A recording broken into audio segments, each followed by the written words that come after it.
Tuhan bersamamu. Inilah Injil Yesus Kristus menurut Lukas.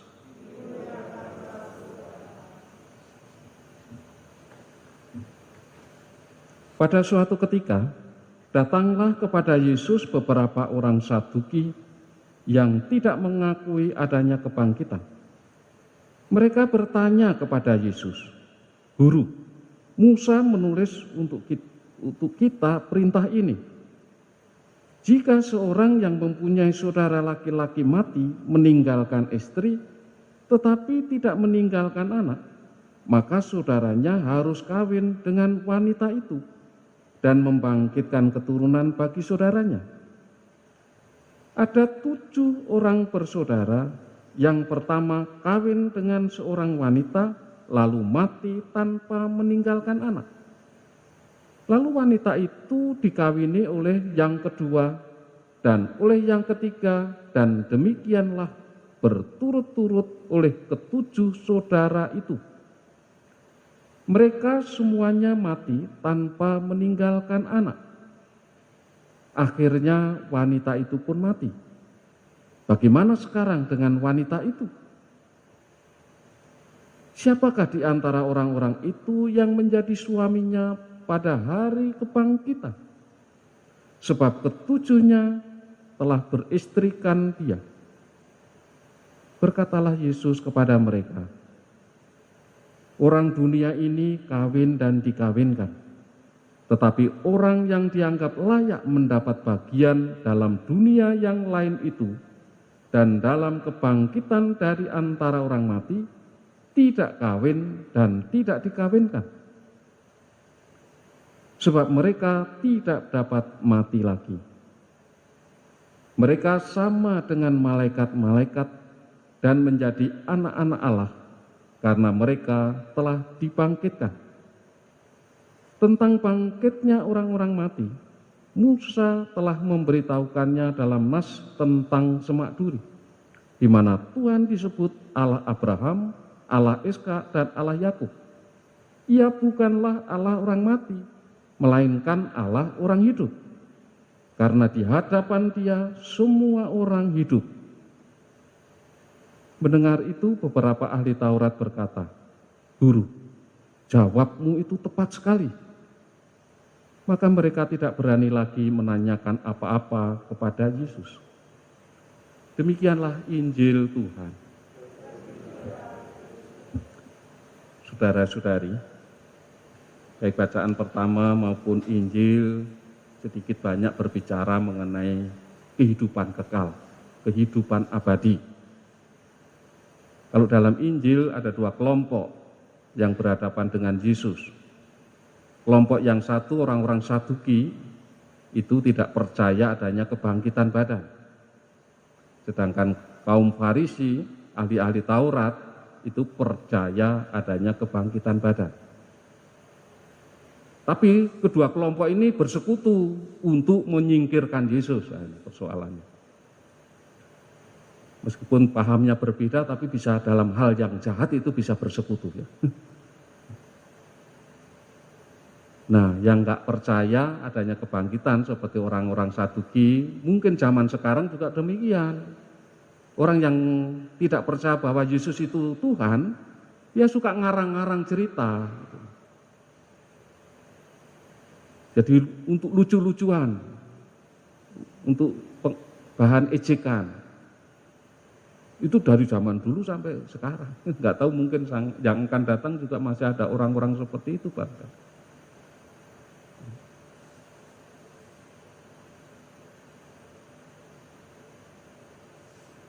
Jawaban Yesus tegas. Dan tidak perlu didebat lagi.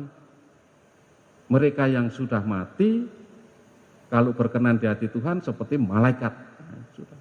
Kalau sudah malaikat ini kan makhluk yang sempurna.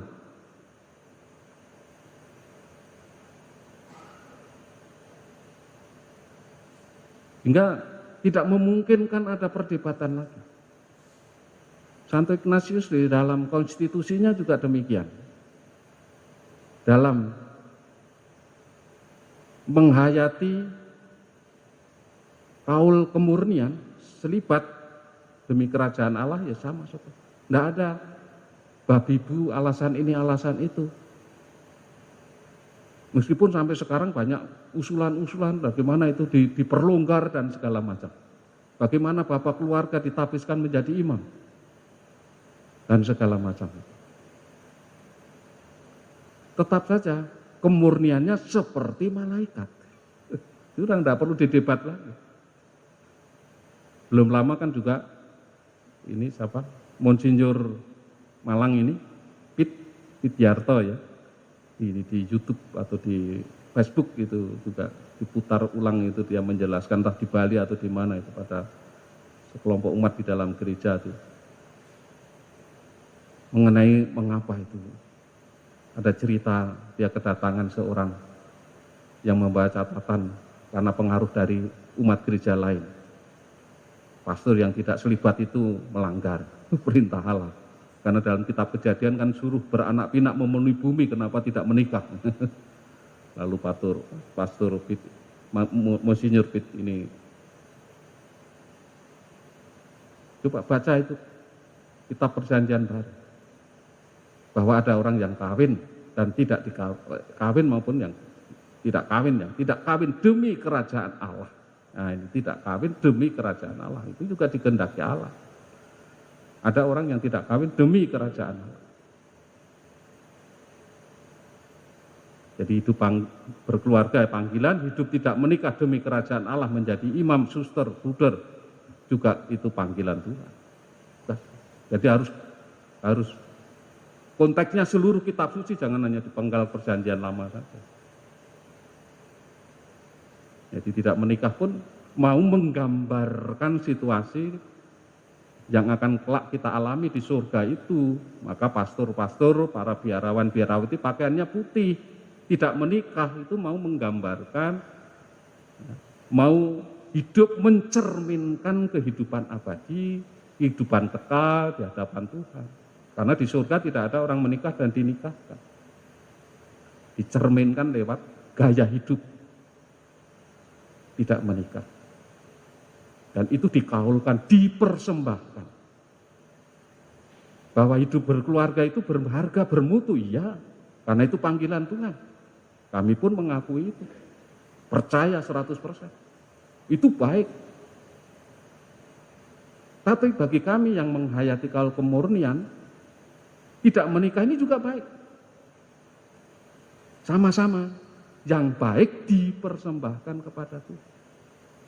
Jadi kesempatan peluang bagi kami yang tidak menikah ini bukan berarti kami membenci atau tidak menyukai atau antipati dengan hidup berkeluarga, tidak.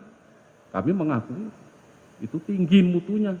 Maka yang tinggi mutunya dipersembahkan kepada Tuhan. Sama seperti yang hari ini kita peringati, Maria dipersembahkan. Karena apa? Pribadi Maria itu bermutu tinggi di hadapan Tuhan. Maka yang bermutu tinggi pantas dipersembahkan. Bapak Ibu yang berkeluarga menghayati hidup berkeluarga, kami mempersembahkan peluang itu untuk Tuhan gunakan. Tuhan pakai. Saya tidak ambil itu, tapi saya persembahkan kepada Tuhan. Gitu. Karena ini keyakinan. Keyakinan kami akan hidup abadi, hidup kekal. Kami harus mencerminkan, menghadirkan, menghayati kehidupan kekal dalam realitas kehidupan di dunia ini dengan tidak menikah demi kerajaan Allah.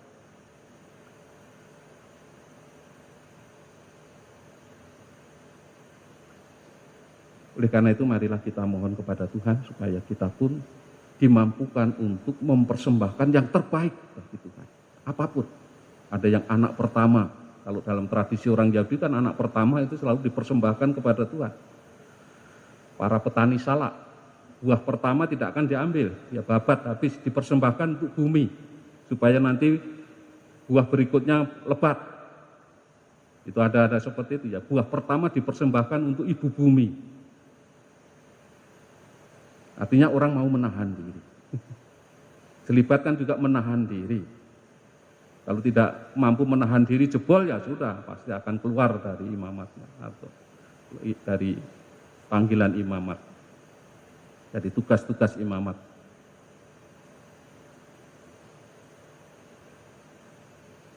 Dan dengan mempersembahkan seperti ini, diharapkan lalu gereja akan menjadi semakin kuat.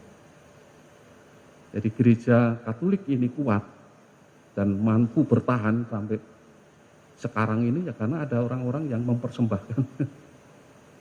Kalau tidak dibentengi oleh ini, ada kemurnian, ada kemiskinan lagi. Karena kemiskinan itu benteng. Tembok yang melindungi gereja. Jadi kalau 3 kaul itu ambyar, ya sudah, gereja hancur. Tapi kita bersyukur masih ada panggilan, masih ada kesempatan orang-orang yang menghayati hidup panggilan dengan mengkaulkan 3 kaul kemurnian, ketaatan dan juga kemiskinan itu. Supaya gereja tetap, meskipun kecil tidak apa-apa, tapi kokoh kuat menjadi sarana keselamatan bagi umat manusia.